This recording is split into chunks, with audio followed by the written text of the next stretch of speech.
Welcome back to Real Phonies, where we take a love for movies and television and combine it with very little knowledge about movies and television. I'm your host, Christian. Joining with me, as always, are my co-hosts, Joseph. Yellow. And Jehu.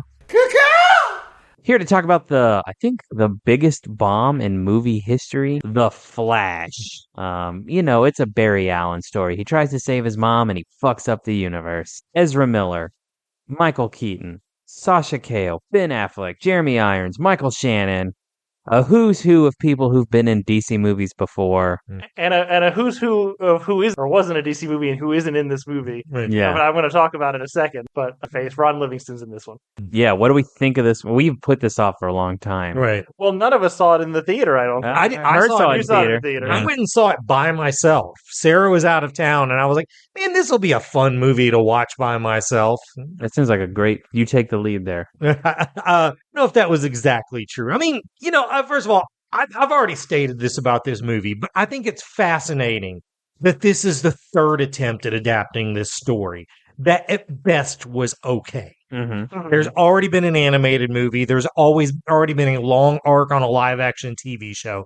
And they're going for a third one of a story that just was fine. Yeah. I don't know why they needed to do this so bad.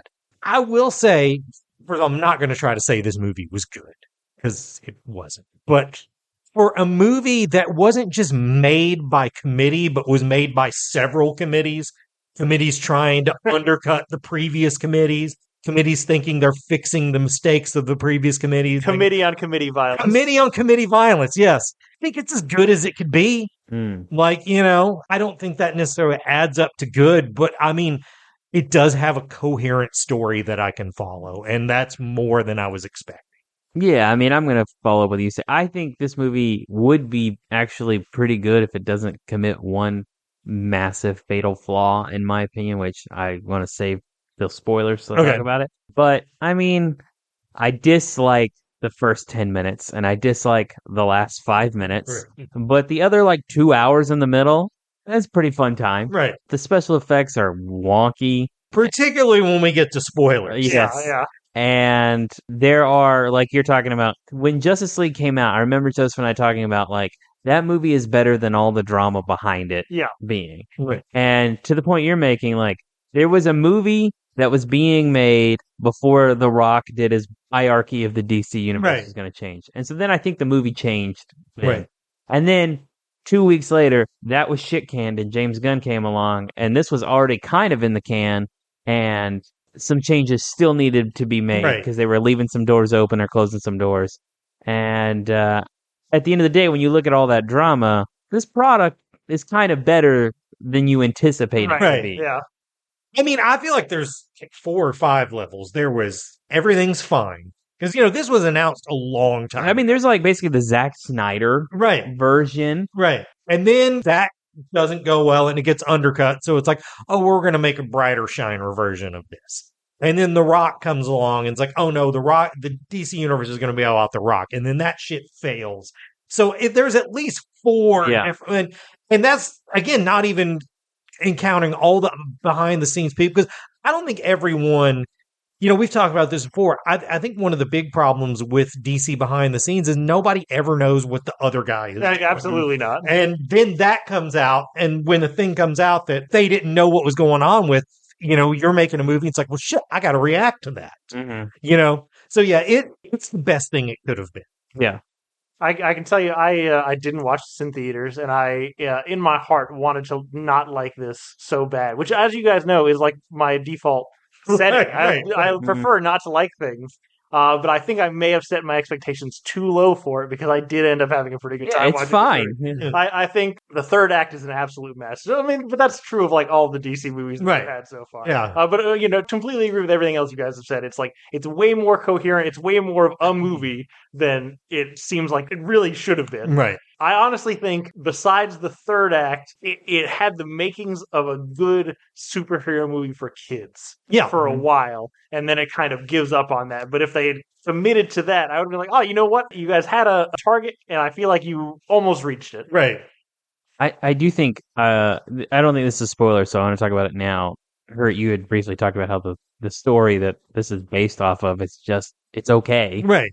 One of the things that I just cannot stand about Flashpoint is the plot line of the Atlantean Themysciran War. Yeah. Right. And Aquaman having an affair with Wonder Woman, Right. and that's just bullshit. I Right. just don't like. It's just too much, in my Right. opinion. And this being like, well, no, we're just going to redo the day Zod attack. Excellent choice. I That is agree an with that, too. improvement Right. on the source material, in my opinion. It's always great to see Michael Shannon, even when he does not have a fucking clue where he is. Yeah. Because you can just tell. It's like, but I'm okay. Yeah, sure. This was a day's work he got paid for. He was passing by the lot. I do want to give Zack Snyder a little bit of props because it's like, you ever hear like directors talk about Michael Bay and how like other directors really respect Michael Bay? Right. It seems like there is a cult of actors who really like Zack Snyder because he told them no until Zack Snyder approved that he really? could come back. Like he was that allegiant to Right. that dude who made 3 only slightly not shitty movies. I mean, that's true. Like all those guys seem to love him. Cavill does, Mhm. Affleck does. Affleck, who's worked with, like serious people. Yeah. Like, thinks this guy's great. So worked with very not serious. I mean, that's true. He also made like reindeer games. I don't know. and shit. I don't know about that. Yeah. On a similar note of people coming back to the Snyderverse, you cannot fucking tell me that Billy Crudup either had something better to do or didn't need the money to I'm be in this fucking very movie. upset Billy Crudup is not in this movie. I don't feel like I need Billy Crudup, but I'm He would have been better than what we got. I'm insulted by the idea that he didn't think that he needed this. Here's why I think they went with Ron Livingston instead. I think they just hired him, and this is fucked up because he looks worse. Yes. Like Billy Crudup looks like he could still go to toe to toe with him. He looks like he should be playing a superhero, not a superhero's dad. I like Ron Livingston a lot. In one of my favorite movies ever, he does not. He looks like somebody's dad. Yeah. And he looks like somebody's dad who would go to prison. Yeah. I mean, I do. We all know Ben Affleck's in this movie. That's not a spoiler. Ben Affleck, his 5 minutes in it. He's very good. You can see in this also, this was another attempt at course correction, but not all of it. Because some of it still has that like Snyderverse, like almost Saw look about it. Mhm. Like, but then when you get to Wonder Woman and Batman, this is the best version of those actors as those characters' costumes. Yeah. Like, can I say they paused way too long for the applause break Yes. when Wonder Woman shows up on screen? Yeah. They really thought they were going to get something out of that. They definitely think that music hits with people a lot more than it does. I think it's arguably like Hans Zimmer's worst soundtrack. And I don't love the Batman suit. I do love that it's blue. I love that it was the first time we've seen blue and gray in a movie, and I liked it. I didn't like that it looked so segmented and stuff, but yeah, overall, I enjoyed the 5 minutes of Ben Affleck I got in this. Yeah. This movie's better than Transformers. I think it is. You know, it probably is better than Transformers. Yeah. I wouldn't mind watching this again. I don't know if I'm going to go better with Transformers just because of some of the stuff we see in spoilers. Yeah. Some of it, like, harmed me. Yeah, I may agree with you. The last 40 minutes in general, I think, is pretty tough. Right. But the first hour plus goes by pretty quick. I will say, looking back on it, when I was in the theater alone, thinking this was going to be a fun movie, I did have a lot of fun. There was just stuff towards the end that was so bad that I was sitting there thinking, because I'd already read some of the spoilers at that point. Mm-hmm. And I had already made a better movie in my head that how this was going to end. And man, it was not that. Before we get into spoilers, do we think Andy Muschietti deserves a Batman movie because of this? Which maybe we can't talk about until we talk about the other Batman in the movie. Is he supposed to have a Batman? He's directing Brave and the Bold, which fine is with that. I think so. I think he should get Affleck. I think the Batman that he's talking about doing, an older like this is the movie that Ben Affleck should be doing. I think you had what was the idea you had for casting on it? No, you had Josh Hartnett. That would also be really good. Yeah, Josh Hartnett's my pick, but I feel like Andy Muschietti, people shit on that second It movie. I think all of his movies, including this one, are like better than the average. All of them are better than Transformers. And by better than average, it's probably one of the top DC movies. Yeah. The other thing is I love the way he shoots and lights things. Like no one makes movies like that guy does, in my opinion. The CGI's awful. But I think they look good. On that note, so this movie cost $200 million. Yeah, at least. Where did that go? Yeah. What was that used for? Well, I mean, I think it was used to make 4 different movies. Maybe. It's the same thing with Justice League. They made a movie, and then they made a different movie, and then they went back and remade the first movie that they didn't finish. I feel like a lot of that went on with this. Yeah. That's probably true. Besides the like general like lightning effects and how that like changes the lighting in the room, which is actually pretty cool. Right. Pretty much every other effect on this, I think, can be done by a modern iPhone. Yeah.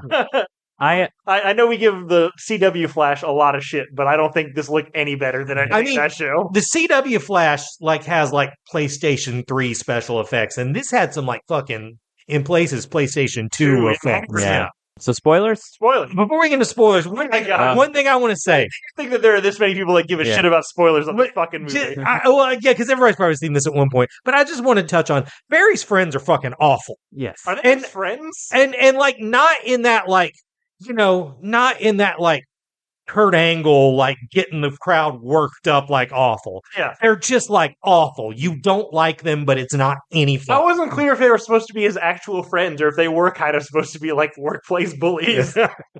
Either way, they're terrible. Yeah. Okay, that's all I had to say before spoilers. Let's go to spoilers. One thing we haven't talked about at all is Ezra Miller. Yep. In this movie, and this is a big thing that I want to talk about. I actually think Ezra Miller as prime Barry Allen is really good in this movie. I think it's Ezra Miller's best turn as Barry Allen, and I think the problem with Ezra as Barry has been his Barry is a Barry Wally amalgamation. 100 more Wally than Barry. More Wally than Barry. So this is the fatal flaw of this movie, in my opinion. If you're in spoilers, you should know there are 3 Barrys in this movie. Right. There should not be. It should be Barry, Wally, and Zoom. Those you could keep the plot the exact same. 100%. And you let him be Barry, and then Wally gets the powers on that day, and Zoom still tried to fucking kill his mom and everything like that straight out of Flashpoint. Right. And this is now a love letter to the character and the people who have been the Flash. And it honestly probably would be DC's best movie. And also it gives you an easy backdoor next step to replacing Ezra Miller, who's going to be in prison next week. Which is crazy. I've said this before, but it bears saying again. That at this moment in time, they were hard-nosed to Henry Cavill. We're done with that guy. But with Esmeralda, they're maybe. Yeah. 100%. They were not giving themselves any backdoor or anything. It's crazy. I just think Ezra finally figured out how to play the character of Barry Allen, and then having other Barry is all the worst parts of the Barry Allen he's been playing or they've been playing. Mm-hmm.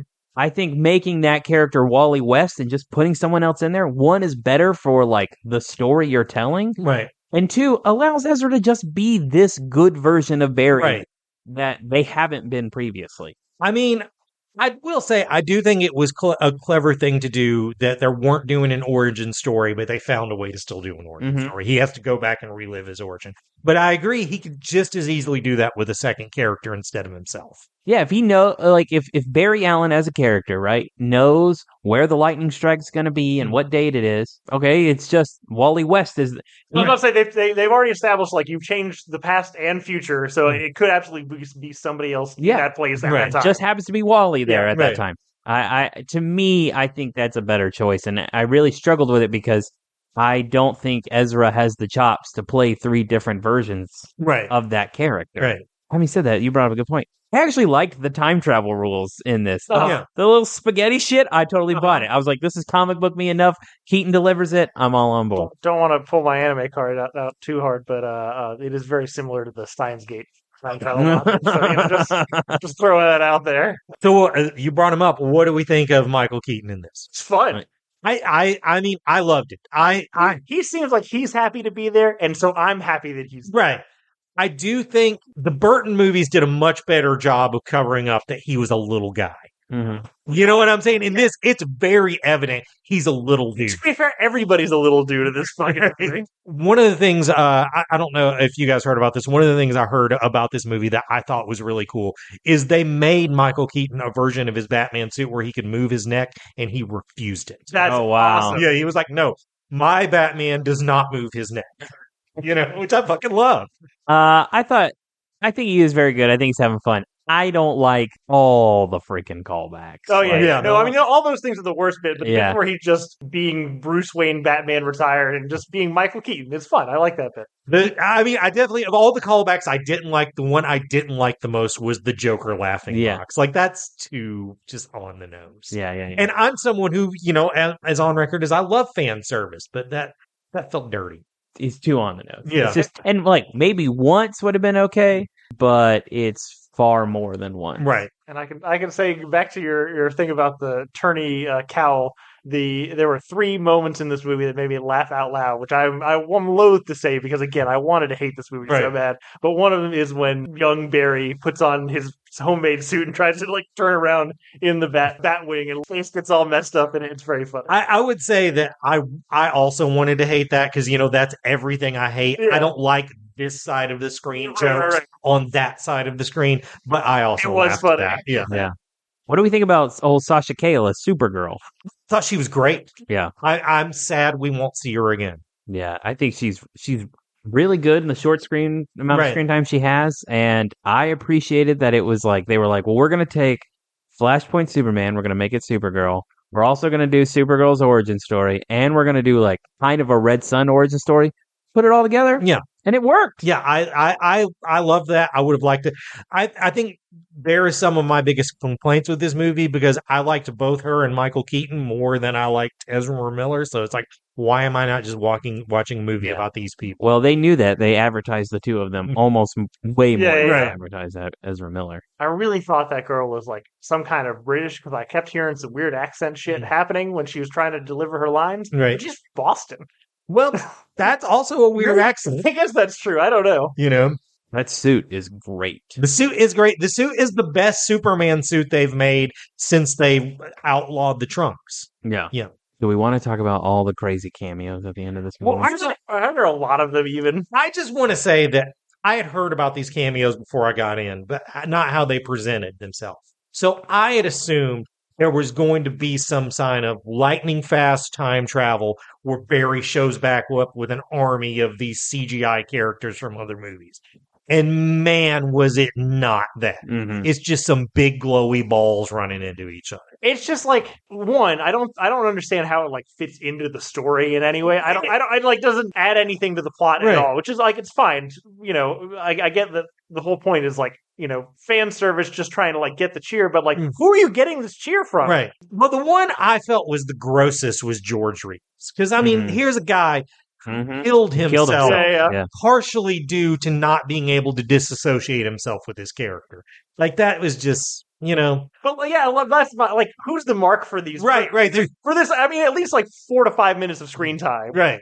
If this movie wanted to get really trippy, Ben Affleck would have paid George Reeves in that scene. Right, that was awesome. That would have been awesome. That, man, once again, I think maybe he should have been in charge of all. That's a great idea. And I've talked about on the podcast before how I think the world is a worse place that we didn't get the Tim Burton Superman movie. I'm not saying I think it would have been good, but I think it would have been something. Yeah. And, in the theater, I did mark out for seeing him fight this giant spider. That's correct. That's the John Peters joke. But again, also, it was just like, it felt empty too. Yeah. And God, have we ever gone deeper into the uncanny valley than... No kidding, man. Right.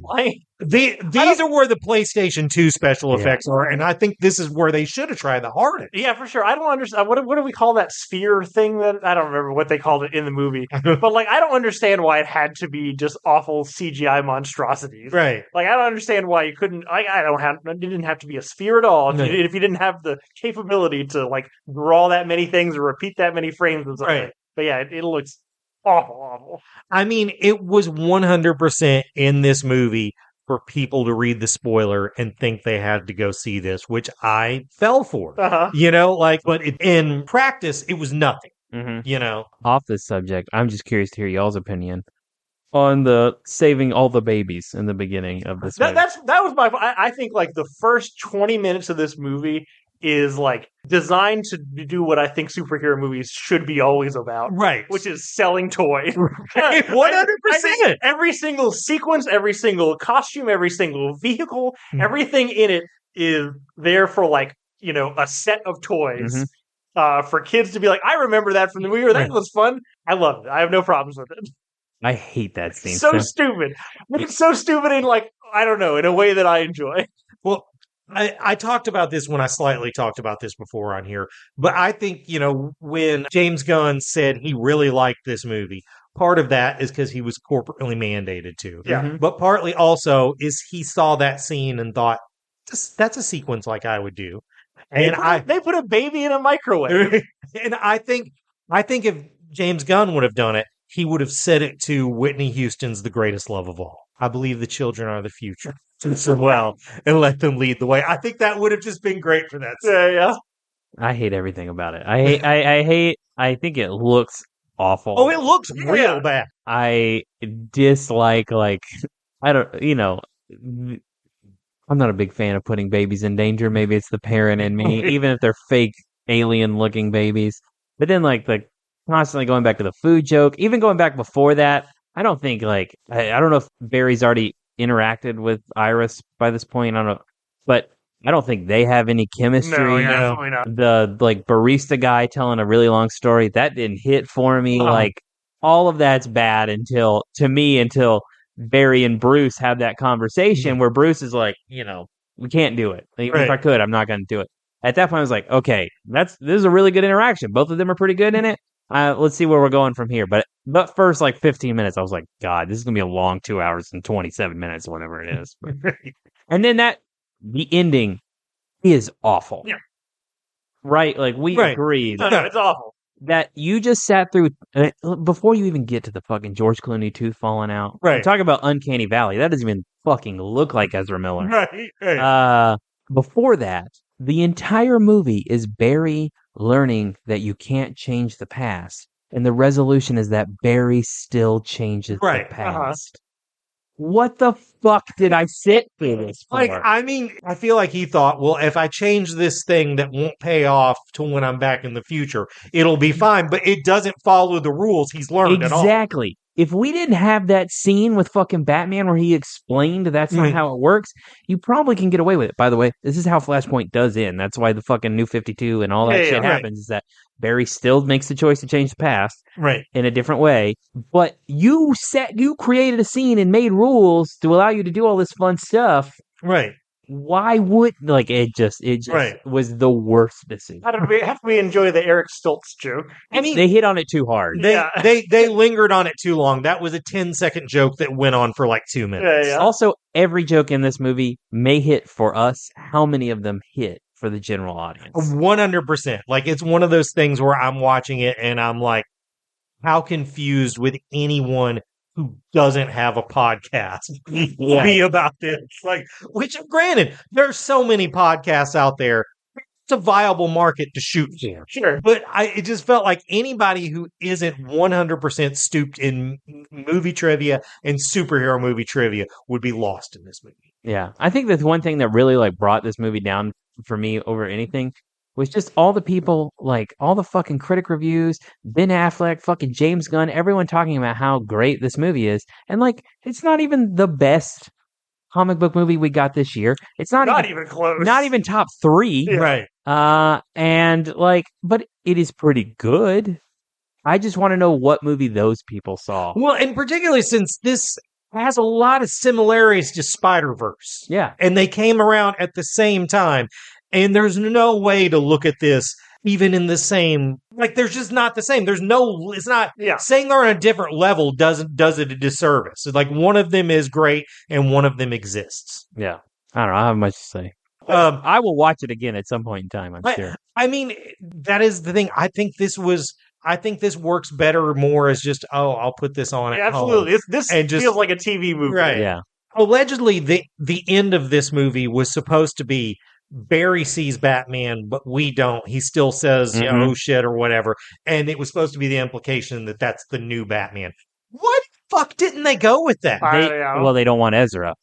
That's a good point. They decided instead this was not a bridge. This was the end. Yeah, Ezra ends up even though the after credit scene kind of makes it seem like, oh, well, maybe there's more of this.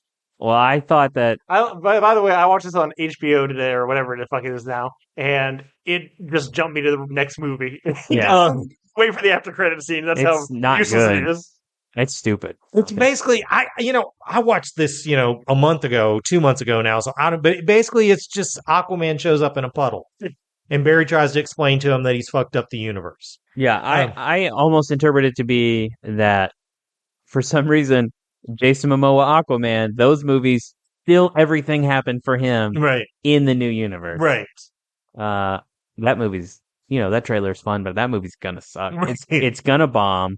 What's the point of this anymore? I mean, the thing is, it's a lame duck superhero movie, and it's the same shit. It's been committee versus committee to death. Like, who knows what it is. I did like the trailer. It was shiny. I was happy to see Patrick Wilson back. I didn't know he was coming back. It looks like he's a co-lead in it. Yeah, I like that dude, so I'm happy about that. I don't know. I feel like I had more to rag on about this movie, but We've been talking for a long time, so I think maybe we've covered it. Yeah. Yeah. I feel like I shat on it more than I intended. It's fine. It just could have been great. I was about to say, I feel like I made it sound better than it is. It is fine, but it is better than I expected it to be, which was absolutely nothing. Yeah. Yep, basically the same. Yeah. I think I came down a little harder on it because those shit in the spears just almost pissed me off. Yeah. The what? The shit time in the spears. spears. Oh, spheres. Yeah. Just the Flash, isn't it? There's no subtitle to it. No. Just the Flash. Right. Better than Transformers majority. I'm gonna say yes. Yeah. I'll probably watch it before. I'm gonna say by the slimmest margin maybe we've ever done. Yeah. Fair enough. I don't know that it is. I'm sure I probably at the end of the day will have watched Transformers more. But I think if you ask me right now which one I'd rather watch, I would say The Flash. Right. So I'm gonna say better. I mean, one of the things that levels it out is both of the leads are awful people. Yeah. So you're going to feel guilty in a way watching either one of them. That's correct. Anyway, what have we been watching the last weekish, guys? Once again, I watched nothing. So I'm going to talk about something I haven't talked about in a long time, which is Critical Role. Right on. One thing that I think this campaign has done differently than the previous two. I mean, we've talked about it at length here. Campaign 1 and Critical Role is like classic high fantasy. They're elves. They fight goblins and trolls and things like that. And Campaign 2 is like everything not that. And kind of like what an RPG, tabletop RPG could be. There's like science fiction element. There's like a political element. And then Campaign 3, to me, is the most like a home game, which if you've ever DM'd Dungeons & Dragons, you just steal shit from things you like. And so, like, for example, in this campaign, there was a bit where they basically did a dungeon crawl in what I could only describe as a Ripley's Believe It or Not. And then there was like a whole Mad Max arc, which was literally a Mad Max town. There was even like a death race type of, thing on Mad Max vehicles. And now they're on the Black Pearl. It's a ghost ship with skeletons and they're after a compass and shit. And I just appreciate that it feels like Matt Mercer has resulted to the same way that I write Dungeons and Dragons campaigns. He's been building up material for 30 years and he's run out. Yeah. But you know what? I'm okay with it because I think it feels the most like a home game. These people are having Campaign 2, I love. I've been rewatching it. I'm very close to being finished. They almost all get a little too convoluted and obsessed with their backstories and keeping secrets and making deals. This just seems like everyone's having fun. Their characters aren't that deep. Matt's putting them in fun environments. And I mean, it's a good time. It's always a good time. Always been a good time. I'm excited to see where it gets. So, Critical Role, as always, better than Transformers. That's it.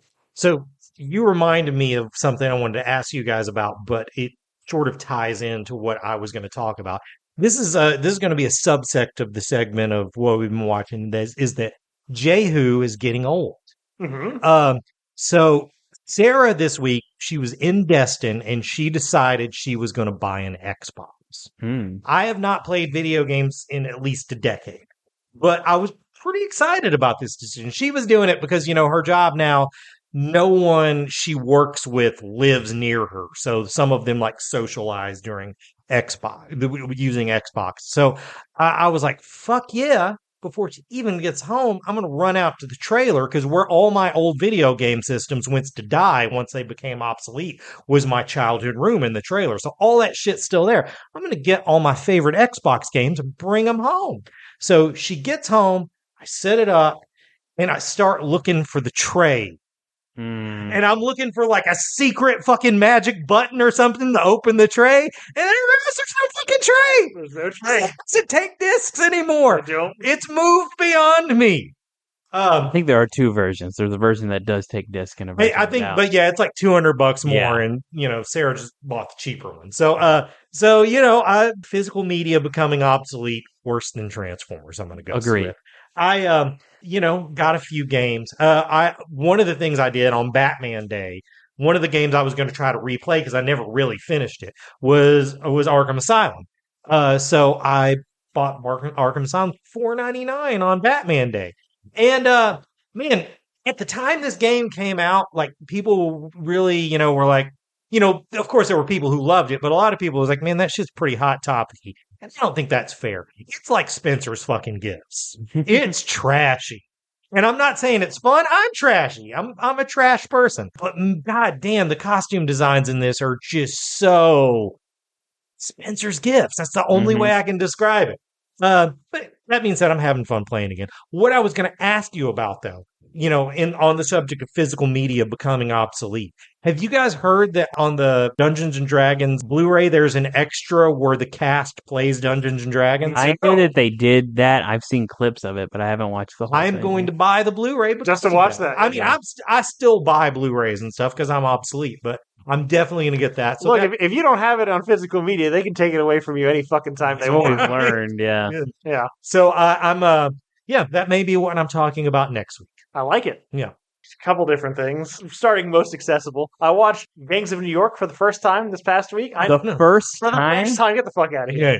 Yeah. I should say I watched it much later than its theatrical release. Too. Yeah. Not as late as you, but I mean, look, it's obvious it's better than Transformers. The cast is so good. As much as he's a fucking asshole, Daniel Day-Lewis is like fucking captivating. He's just great in this because he's so often trying to be like a real person, and in this, he has no interest in that. He's just like, I'm going to ham it the fuck up, and it's great. Oh, he's like a maniacal mustachio tweeving villain in it. Like, I mean, like he is definitely like the biggest thing in this movie. Right. Like he commands the screen every time he's on it. Watching this did make me wonder: is Leonardo DiCaprio a good actor? I feel like he kind of does the same thing in everything. I can't decide. I think of as far as like the least Leo roles I can think of that he's played. Obviously, fucking What's Eating Gilbert Grape, Right? Calvin Candy, but like, isn't he kind of just always being the same guy who's just always kind of furrowing his brow and I don't know. I think that's Leo. A fair assessment. I think he rides the crest, so to speak, of the of just being a movie star and actually being an actor. Yeah, I mean, I think he's good at being that guy. Right, but I feel totally. Like Tom Cruise is good at being Tom Cruise. Yeah. I don't know. Anyway. Yeah, I mean, I think that's why Wolf of Wall Street's the one that stands out to me, because I think that's the most of a curveball from him. Right. But the rest of them are very much a furrowed brow guy. Yeah, this is unrelated to what I was just talking about, but I was trying to think of who was in like weird cameos in Gangs of New York, and it reminded me of the weird cameo in The Flash that we just watched. Why was Jamie Lannister in this movie?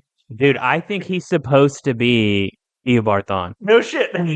That's my complete headcanon is that this version of Eobard Thawne is pissed off the Flash stole a slice of pizza. I hope that's true. Yeah. I think that's the I'm with you on that one. I also think he'd be a great cast for that character. 100%. He Yeah. definitely should be some sort of supervillain. Yeah, that's it. Anyway, as far as anime, I watched, finished a rom-com anime called Nisekoi. Nothing particularly special about it, just a fun, wholesome, good time by anime standards. And then the last one that I watched that I really like, it's called Land of the Lustrous. It's on Amazon, and it's also an anime, and it is hard fantasy. And like all hard fantasy, it sounds fucking insane for me to explain it. Because if it's not fucking Lord of the Rings light, it's just, something absolutely fucking crazy Right. to like as your base camp before you even like begin the story. Right. So I mean, like it's kind of a post-apocalyptic thing with like these androgynous gem people who are fighting people from the moon, and also there's like no biological life on Earth anymore. Sounds like ayahuasca, bro. I don't know what the fuck it is.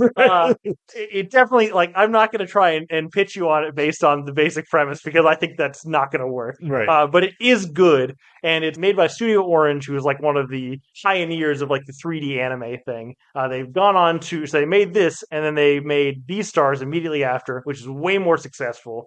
And so I think they're just going to keep fucking doing that until someone tells them to stop. So we may never get another season of this show, Right. but the manga is like a lot longer and like a grand fantasy epic. Right. And it's the first time in my life that I'm thinking, should I get like an actual comic book and read a comic book? Because I do want to know what happens in this story. What Berserk is like that, right? Yeah. It stops like halfway through the manga. The manga just keeps going. They've forever. retried it like 3 different times. Right. But yes, Berserk is also like that. I did think of one other thing. Are you done? Yeah.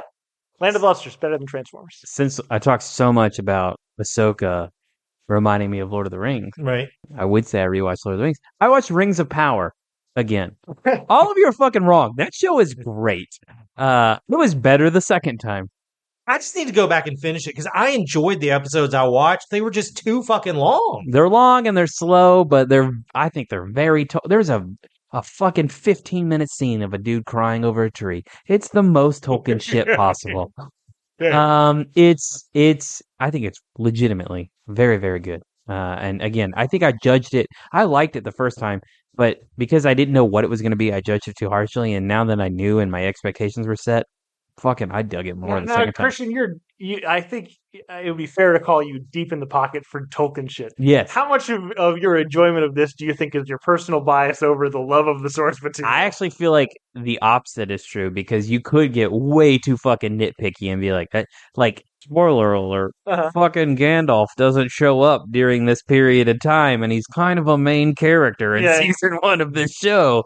So you could be like, no, excuse me, he doesn't show up till the end of the Third Age. And, but, I don't want it, or the Second Age, but I enjoy it in spite of those things. Yeah. You know what I mean? Like, they take like one paragraph in the beginning of Lord of the Rings and they create a whole show out of it. And they're really, grasping at some straws, but I think it works. Better than Transformers? Better than Transformers. I'll try to finish. Well, I'll just have to start it over because I don't remember. Yeah, I don't remember. I think I watched like 3 episodes and then like this shit's too long. And then I tried watching House of Dragons, like this shit's too long.